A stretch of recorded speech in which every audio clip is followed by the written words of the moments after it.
This week in comic books, DC figures out a way to make a Deathstroke story boring. Over in the land of Marvel, we find out that a father and son relationship needs to be explained to by, obviously, the females of a broken up family because reasons. Over in the land of Independence, Delta Dogs, the new issue of Delta Dogs came out, and I want to talk to you about it and kind of throw in some good nuggets there. Also, bonus feature this week, we're going to talk about Venom, non-spoiler review. If I had to review it in a nutshell, basically Venom goes blah, blah, and things fly out of him like this. And Carnage does a blah, blah, and things fly out of him like this. And then a whole bunch of Easter eggs throughout the whole thing. But don't worry, I'm going to talk more in depth about it right after this intro.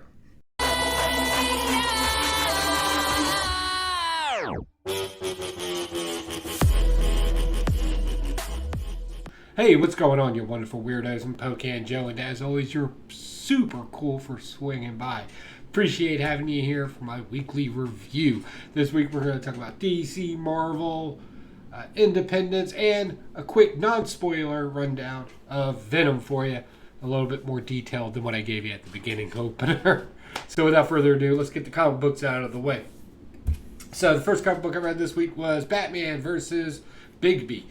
This is cool. This is interesting to me. I really enjoy this artwork in here, and I want to give you a really good example of it. But basically what we have is maybe sort of kind of a werewolf walking around Gotham killing people. Might be associated with a crime family with an informant who is Bigby, of course. But this is cool, and I really like where this is going. And this artwork in here, now, people are often like, what kind of artwork do you like in a comic book? This. I like this very stylized, detailed, very clean lines and pictures in it. Very super cool. I like this. It's very noir written, like a noir detective story type written, but it has elements of horror, werewolf. It's not spooky or anything, but, werewolves are kind of that horror genre thing. But all in all, this is a huge stash for me this week. I very much enjoyed it. But it didn't quite give me enough information or enough to make it my pick of the week. But I sincerely enjoyed this. And if you haven't picked up your comic books yet, you may want to take a look at this if you like these kind of stories. Moving on. Deathstroke Inc. So, yeah. If you've watched this channel for any length of time, you generally know that I hate when we advertise something that's geared towards an individual when you read it, it's really about this other character, right? It seems like the only way we can kind of mainstream several characters that just don't pop for people. In this one, of course, it's Black Canary because she's working with Trust, right? Trust is an organization. They actually had their own comic book for a while. But yeah, so Deathstroke's trying to be a good guy, trying to redeem himself in it, blah, blah, blah. And don't worry, Black Canary's going to tell you exactly how you need to do it, and blah, blah, blah. And I was just like, wow. First off, who wrote this? Williamson is being very, I don't know, apropos in this. Like, it just didn't hit for me. The character, even when they went to go fight Hive, right? And Hive in this one, they're literally, taken literally that it's Queen Bee, right? Hive. And she infested a bunch of people on in town and yada, yada, yada. And I was just like, and I'm reading this and, it just missed for me. It didn't even get close to the mark. Like when I first started reading it, I realized what they were doing, right? We're going to show you Deathstroke and we're going to tell you some cool things from his past. But what we really want to do is show you Black Canary and how cool she is. And I was like, that's some garbage, and I'm not buying that. And I probably will not be picking up this issue too. I don't like being tricked. Next, okay, so Icon and Rocket gets a little political, and I know people want politics out of their comic books, but they brought up a very interesting point in here. When you talk about grand scale economics, I know that sounds boring, right? But just hold on a second before you thumbs down it or click off. Just give me 2 seconds, all right? Illegal activities, no matter what they are, whether it was prohibition back in the day, the drug sales today, and I'm not saying this is a good thing, but there is usually mass injections of money that are pumped into something.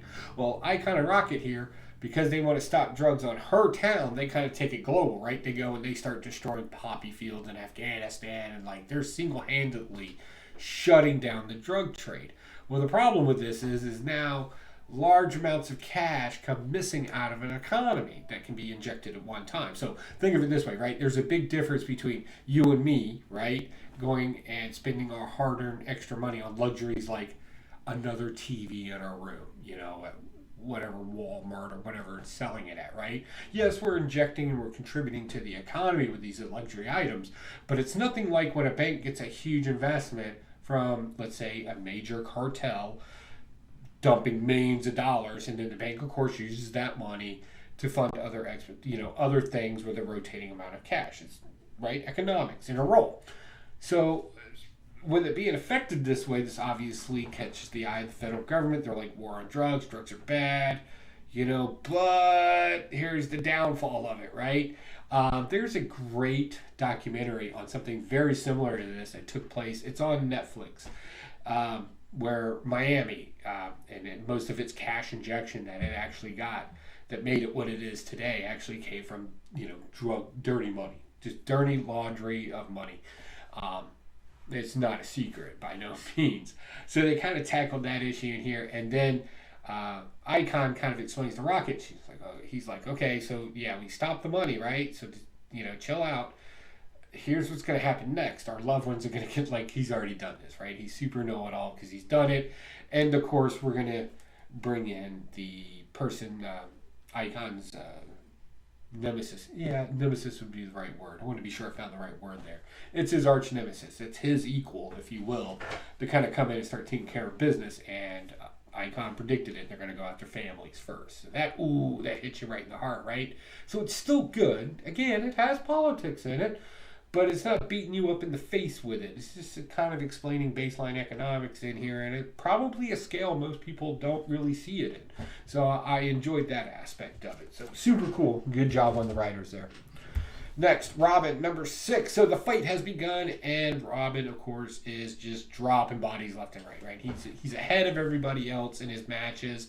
But then we come to find out that maybe this Mother Soul character who's hosting the tournament of champions, if you will, their Mortal Kombat in the DC universe, she's not who she says she is. So who is she? Well, we're going to find out in the next episode because they cut it off right there on the cliffhanger for you right when they started bringing in the action.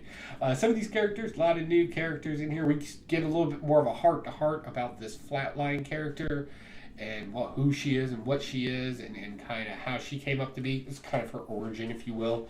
So I don't know if you're hunting that kind of thing, you may be interested in this. I enjoyed this just for what it is. Next, Justice League. Oh, Justice League, how I love thee. This is such a good story. In this particular one, the United Planets wanted Superman to hand over his Phantom Zone projector, right?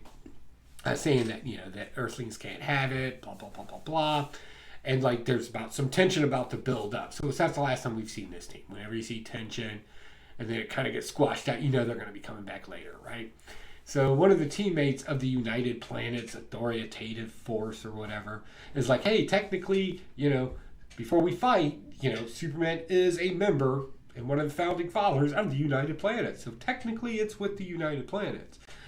And they're like, yeah, I guess it's kind of a loophole, but fine, we'll let it slide, right? So where does it take it from there?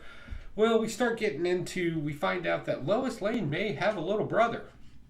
This is news to me. I was out of comic books for a little bit, so if you've already kind of knew this, let me know down in the comments what issues I can find this in. But we find out in this one, and he's a super spy, much like Lois Lane's father was when he got shoehorned into that position. So what's going on here? We have a league of Deathstrokes that are trying to kill him because they tried to recruit him. He's like, nah, I don't want to be part of that life. Right? He's doing his own thing, and apparently he's no abilities. He's just super cool at everything he does. I thought that was cheesy.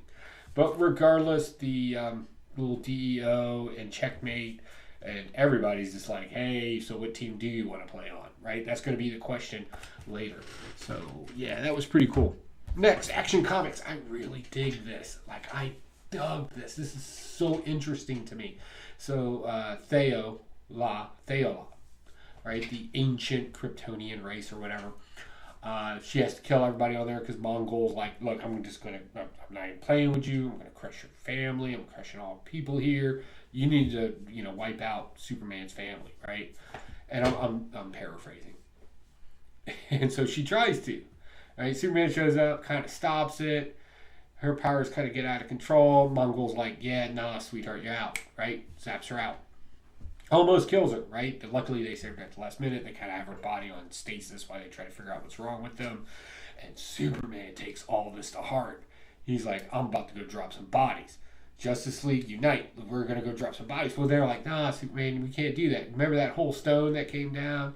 And the U.S. and the Atlanteans, they were fighting over it. And you were like, nah, I'm taking it, son. And roll out, right? So, yeah, you're not in the Justice League anymore. He's out of the Justice League. And he's like, whatever, homie, I'm out. Because he's got a whole nother team. And they're going to War World. So definitely keep your eyes out for Superman Authority, I think is the run, right? Where he's got like a bunch of super people, supermen, super women, men. Like there's a whole group of them in here. And they're going to go kick up on Mongol there. And I love this Mongol. He's very calm. He's very collective. He's not a just like a berserker type character. He's methodical and he's sadistic. And I really like this in my villain. So I'm excited about this. I hope you are too. If it's not too late, you need to get on board with this if you like this kind of storytelling. Even if you don't, give it a shot. As you get older, things change. Definitely check it out. Let's see here next. Let's see here. Fear State. So Fear State pops out, right? And you know what they say, right? Nobody ever dies in comic books. Well, Vile is not dead. Remember Vile? Go around and infected everybody. Well, apparently he's living only, a portion of him or something of him is growing in the sewers. How do we know this? Well, the mayor has to escape an attack. And he runs into the sewers and runs into it. That's pretty much the gist in here. A little bit of stuff about King wanting to drop some bodies in here. Why is that happening? We weren't told. And also in the backup story, we get some Jason Todd action in here, and we get an introduction to the new Task Force Z. And it looks like it's all dead people, zombies. Like there's a dead Bane in the background, just all a bunch of dead characters that have been reanimated. Here's a good picture of it, right? So everybody we know currently that is dead, which makes sense because technically Jason Todd died too. It looks like they want him to lead it. It kind of reminds me of Creature Wars. Right? Or better yet, what was the one where it had like Dracula and Frankenstein? They were a commando team, Weird Wars or something like that. I get that vibe from it, right? Just updated art. I don't know. All right, jumping into Marvel. Amazing Fantasies. I'm on issue 3, and I still rave about this comic book. And you know me, I get bored quick, right? I'll burn a book just so I can go do something else, right? I can't burn this. This is good. So our warrior fractions kind of meet up together. We get inspiring speeches from Captain America. We get our sci-fi element and our mystical fantasy world. We find out that there's a little bit of a power struggle there. This is good. And I like where this is going. And I love the savagery part of it. And I love this. And mind you, I should put this out there. I'm not like a huge fantasy genre kind of guy. It's not really my thing. Like Conan and a lot of that mystical types of woo-woo, as I normally call it, stuff. But this is just fun comic book reading, and it has some cool stuff in it, great action scenes, and it just keeps you hanging on. And then the next issue, they give us a preview, is an homage to a book that my wife actually likes, The Death Dealer. Frank Frazetta? Yeah. I'm kind of down with this. This is pretty cool. Definitely my pickup. All right. Also in Marvel, Thor 17 comes out. So this was a non-issue to me. Like this should have been. It was cool. At one point, Thor's mother's rolling around on a black cat, a huge black cat with like twin machine guns on it, dropping monsters.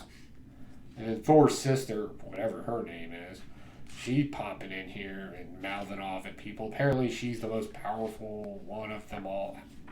I don't know. Basically, this was just a whole bunch of, hey, you and your dad need to get along and figure something out. And this is what you need to do. And it was like, and I was like, man, I don't want to have to drop Thor. I've really been enjoying Thor. But then we get this at the end. Steve Rogers calling Thor saying, yeah, somebody stole your hammer, bruh. And he's like, oh, I gotta go get my hammer. So, yeah, I mean, don't get me wrong. There was some cool action stuff in here. But most of it was just dialogue about how two grown people need to do better. I hate it when people say that. You need to do better. I hate when people say that. All right. Those were my only two Marvels this week. Moving into the next realm, gun hunting. I'm not getting this story. I'm confused. Is she a gun dealer? Is she just super good at hiding guns? Because that seems to be her thing. I'm not. She's super, like, can break into places and escape places. Because there's a lady in here that looks suspiciously like a beefed up version of Hillary Clinton. Like, I know I can't. This entire thing was nothing more than self-adulation and what should be an insult, but is actually a compliment of two people throughout the entire thing. And there's a lot of boobage. A lot of booby action. That's about it. I guess that's the hang on for how wonderful she is. This is a throwaway book. Like, it's just, the story's not there. It doesn't make any sense. What exactly does this girl do? She hides guns for other people to use. She can escape and go into anywhere she wants. She's a cat burglar. Or does she run guns? Like, I don't know. It seems like a lot. It's not explained. For a first issue, you'd think some clarity would have came to it, but that did not happen in this. Who wrote this? It doesn't even matter. I won't be reading anything else from them. Alright, moving on. Human Remains. Again, another weird story. I don't get this. So, emotions, right? Or, I take that back. Because it's weird how this book does it. The display of emotions, right? Because you can have emotions on the inside without having to display them, right? Like, you don't like somebody's talking to you. And you're thinking in your head, oh my God, I hate you. I want to punch you in your face. But you're like, oh, yeah, right? So it's not emotions. They want you to think it's emotions, but they don't explain it well.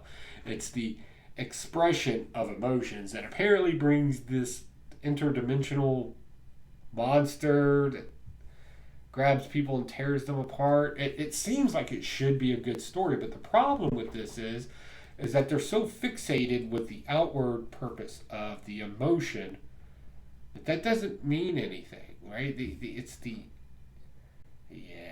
This is, and I hate it when they do this thing. It's good in a movie, it's bad in a comic book because it loses the reader. Think about how the story went. You have a now shot, right? The guy losing his mind because he can't show emotions, yada, yada, yada. So the premise has been stated, right? And he explodes, right? And goes outside and starts screaming and yelling about how much all the little tiny things bother him. Monster comes and eats him. And then it flashbacks to our two couple here and them apparently having coitus inside of a cornfield. By the way, get a room. And nothing happening until their wedding. So this means that it was, right, a flashback to present, and then they jumped around in time, but they didn't give you any transition for that when they were telling the story. So it kind of lost you a little bit. Like, the artwork wasn't different, the dialogue wasn't different, no little narrative box giving a date or anything. So I was like, why is this happening now? It doesn't make any sense. Back and forth. So, yeah, I thought this was just, I don't know. It's a mess. It's a mess. Editors, folks. Editors. All right, next, Berserker. So we all know how Berserker runs, right? A lot of crazy action, and then like a quick snapshot of current date, right? Maybe some action shots for a mission. We get that, right? And this one was kind of interesting. In this one, we get to see what it's like, and we've seen this before in storytelling, but I liked it the way they did it in here better than most other places I've seen it, where actually you watch people that you love die, right? And then they kind of dealt with the whole issue of, okay, if an immortal being has a child, is that baby immortal? Well, the problem with it is every time he tries to have an offspring, it dies, right? And it's sad, right? So not only does this guy got to deal with all the death he causes out there, but the death he actually causes in something he cares about as well. Oh, that's deep, right? Like, oh, that's just horrible. So he's got to deal with that, and then on top of that, all the people he's ever loved or been with, eventually they're going to die. Like, you can only jump from bed to bed so often, right? Eventually, you kind of want to tie down with something, right? And then what does that look like for this person that never dies or ages? It just means you just watch this other person wilter away. Again, we've seen this before, but I really liked how that was done. It really kind of showcased it very well, I thought. So I enjoyed that. Next, a lot of books this week, by the way. Sorry for the long review. Department of Truth. So this story is starting to fall into itself in narrative. I say this because now we're dealing with Hawk, who's already double-crossed. Well, right? First he worked with the Department of Truth, but he's actually a double agent, and now he's doubling agent, and he's double agent, and the story's kind of thinning out, right? It's getting kind of thin. Some cool things happening here, don't get me wrong. He kind of explains to Cole his connection to Cole and how he knows Cole, our hero in this. Hero doesn't do anything heroic, but he is there. But I still like this. I'm still trying, I hate the art in this. I read this story and I was like, okay, we're going wishy-washy back and forth a lot. We found out why the Starman exists to begin with. And now the question is, what is Cole going to do with the Starman? He can pop him in the head. But regardless of the fact, we find out why Cole's story is so significant from his childhood and what that turned into and what it could be turned into. And even Hawk realized it and was like, no, this went too far. So this is cool. If you've been following this, you're going to need this issue because it's kind of key to the narrative as it goes forward. But for the most part, I thought this was one of the weaker issues for me. Something is killing the kids. So we get a breakdown of all the masks in here and what they do. I hate the fact that the one set of the blacksmith ones are all of a sudden the tech guru guys, right? I was like, that kind of broke my heart a little bit. The blue mask guys. I was like, man, you should have just kept them as blacksmiths. Because somebody's got to be making all these cool weapons, right? Basically, their IT support. The red mask are basically the quartermasters of the team. Blue mask are your intel and weaponry and computers. And then the black mask are the solo, think of them as scout recon hunters, right? They go out there and try to find them on their own. Whereas the white mask are more like your team, like rangers or something like that, where they're teams of people that go hunt bigger monsters. The gray mask kind of deal with the more subtle rule base. So they're more like your, it's a good way to put it, general infantry people. Yeah, they deal with vampires. Well, so we learned something, and we finally learned something in an issue of Something is Killing the Kids, that there are more types of monsters out there. We're not just limited to these ones that nobody can see. We're actually dealing with vampires, werewolves, any other type of creature. And then last but not least, the emerald or green mask ones deal with dragons. And these are very, very few of them, as there's very, very few of these particular types of monsters. So that was kind of cool.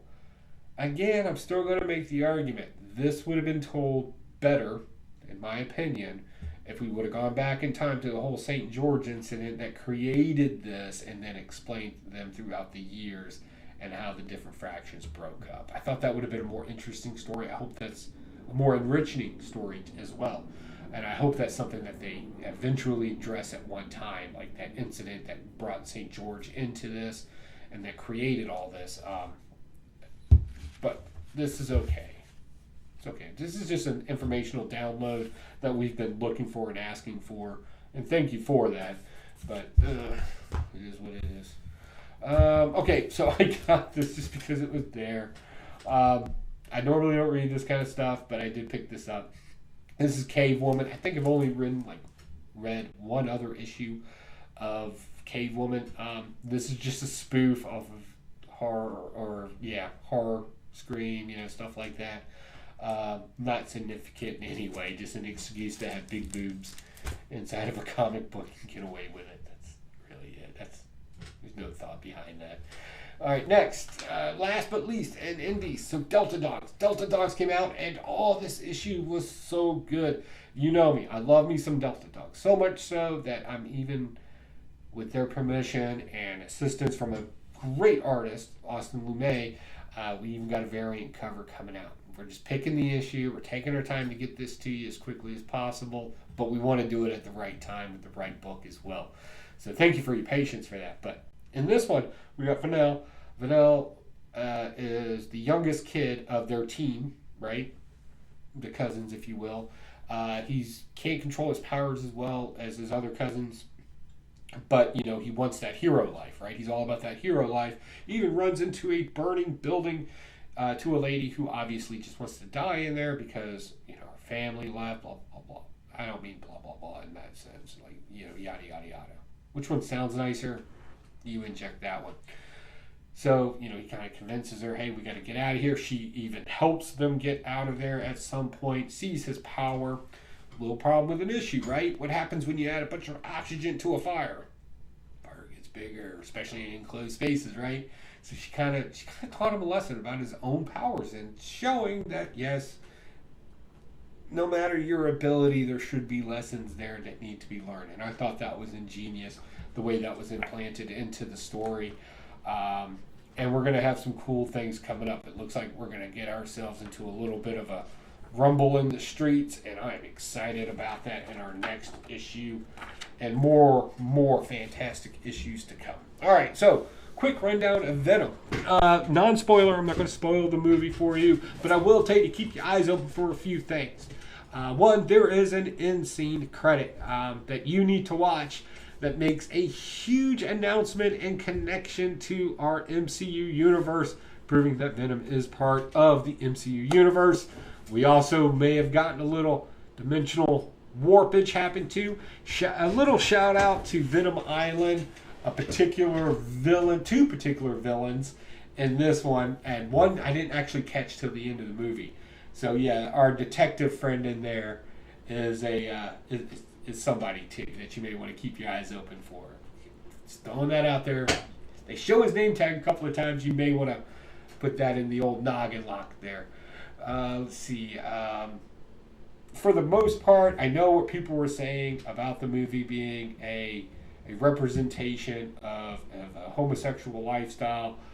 I understood that, and yeah, there were some scenes in there that, and even a joke that kind of geared towards that. But my feelings is that was all superficial. I think the story of Venom is more geared towards one's internal struggle, meaning let's take the whole Venom thing out of it and just say it's Eddie Brock talking in his own head, right?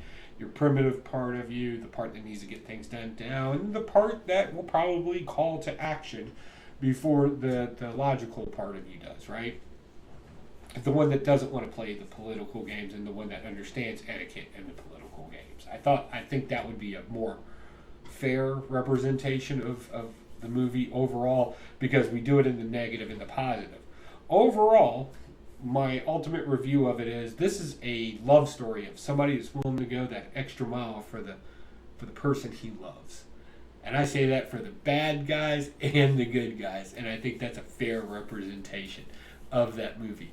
Yeah, that was really cool. Other than that, I didn't hate it. It had some funny things in it. You will laugh at it, especially if you're a comic book nerd. Big shout out to Venom's first solo series and Venom Island even in there as well. So yeah, a lot of good stuff. It was okay. It was an okay movie. I was happy to see it. I think at my age it's a little hard for me to watch a movie and be like, right? I don't think that happens to me anymore. But there were some parts in there I was like, oh, and my wife's like, what's going on? I'm like, oh, that's a big blah, blah, blah, blah, blah, blah, right? And she's like, oh, nerd. And I'm like, yeah. So yeah, that's my review. If you can go see it, I would, and especially if you're a Venom fan, you'll get it, you'll love it, you'll be okay with it. If you're not a Venom fan, you may want to take a comic book friend with you just to kind of explain some of the things in it. Wow, this is a 28-minute video, guys. You know, Blaster Stash at 10 p.m. Eastern Standard Time, right here on YouTube. Be sure to check that out. We'd love having you in our live chat and talk with you. All right, guys, this was a long one. I'm sorry. I'll talk to you all later. Bye.